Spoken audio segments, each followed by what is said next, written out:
एक वीडियो और फिर पूरा सोशल मीडिया हिल गया। एक कॉमेडी शो का क्लिप जो हंसी के लिए था, लेकिन अब कोर्ट, कचहरी और एफआईआर तक पहुंच गया। और मामला सिर्फ एक शख्स का नहीं है, इसमें नाम जुड़ रहे हैं कॉमेडियन प्रणीत मोरे का, एक डॉक्टर स्टूडेंट का और एक पूरे वायरल विवाद का। अब सवाल ये नहीं है कि वीडियो वायरल कैसे हुआ, सवाल ये है कि ये इतना बड़ा बवाल बना कैसे।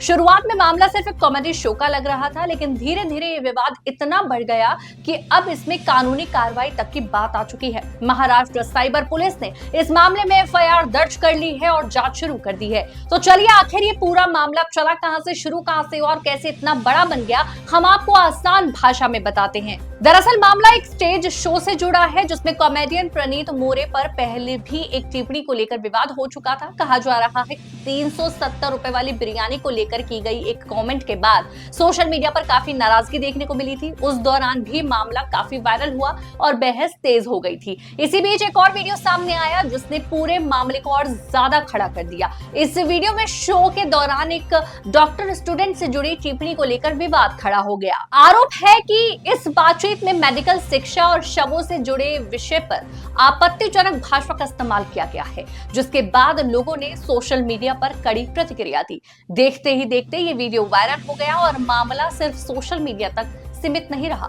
कई लोगों ने इसे गंभीरता से लेते हुए शिकायतें भी दर्ज कराई और फिर इसी के आधार पर महाराष्ट्र साइबर पुलिस ने मामले में एफआईआर दर्ज कर ली। अब इस केस में एक और बड़ा एंगल सामने आया है। रिपोर्ट्स के मुताबिक इसमें सिर्फ एक व्यक्ति नहीं, बल्कि शो से जुड़े कई लोगों का नाम जांच के दायरे में आ सकता है और डिजिटल प्लेटफॉर्म पर इस तरह के कंटेंट को लेकर आईटी एक्ट के तहत भी कार्रवाई संभव है। कानून के मुताबिक अगर किसी डिजिटल कंटेंट में आपत्तिजनक या संवेदनशील बात पाई जाती है तो उसके आधार पर सजा और जुर्माने का प्रावधान होता है। इसमें कैद और आर्थिक जुर्माने तक की कार्रवाई हो सकती है और अगर मामला गंभीर पाया जाता है तो सजा और भी बढ़ सकती है।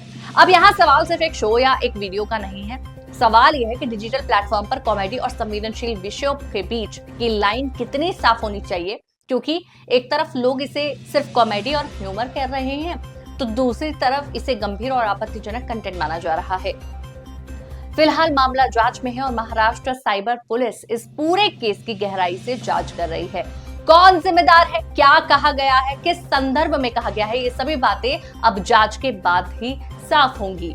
एक कॉमेडी शो तक सीमित नहीं रहा, बल्कि एक बड़ा डिजिटल कंटेंट और जिम्मेदारी का सवाल बन चुका है। और जैसे जैसे जांच आगे बढ़ेगी, इस केस में और भी बड़े खुलासे सामने आ सकते हैं। फिलहाल जिस तरीके से प्रणीत मोरे के शो पर एमबीबीएस की छात्रा ने आकर जिस तरह की बातचीत की है, वो किसी को भी बिल्कुल भी पसंद नहीं आई है। सवाल ये है कि आप अगर एक कॉमेडी शो में आ रहे हैं तो वहां पर आप क्या बोल रहे हैं, उसका क्या मतलब निकल रहा है, वही आप नहीं जानते। और ये बात सबसे ज्यादा जरूरी होती है, जाननी सोचनी। कुछ भी बोलने से पहले सोचा कीजिए, इसीलिए बड़े हमसे ये कहा करते थे। फिलहाल जिस तरीके से एमबीबीएस की छात्रा ने वहां पर बैठकर कूल बनने के चक्कर में जिस तरह से खुले होके जो बातें कही हैं, वो बहुत ही ज्यादा खराब है। लेकिन यहाँ एक और बात कहना चाहेंगे, जो कॉमेडियन आज सामने बैठा है, जो स्टैंड अप कर रहा है, जिसके आगे इतने हजारों बच्चे बैठे हैं, लोग बैठे हैं, उसकी कॉमेडी सुन रहे हैं, लेकिन कॉमेडी के साथ जो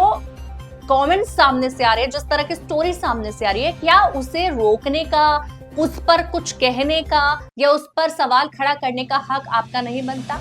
यानी कि स्टैंड अप कॉमेडियन का, जिसके हाथ पे माइक है, जिसके पास इतना हक है कि सामने वाला अगर बोल रहा है तो उसे वहां पर टोका जा सके कि नहीं, ये नहीं बोलना, या कुछ भी। या फिर कूल बनने के चक्कर में, बहुत ज्यादा ह्यूमर के चक्कर में आप कोई भी नॉनसेंस कॉमेडी करेंगे, वो नहीं चलता है। तो मतलब ये जो मामला है, जिस तरीके से ये कॉमेडी हुई है, ये पहले भी हो चुकी है। इसी शो के अगर और वीडियोस भी सामने आ गए तो शायद ये मामला और ज्यादा बड़ा हो सकता है, शायद कार्रवाई और ज्यादा बड़ी हो सकती है और भी कई लोग इस मामले में फंस सकते हैं।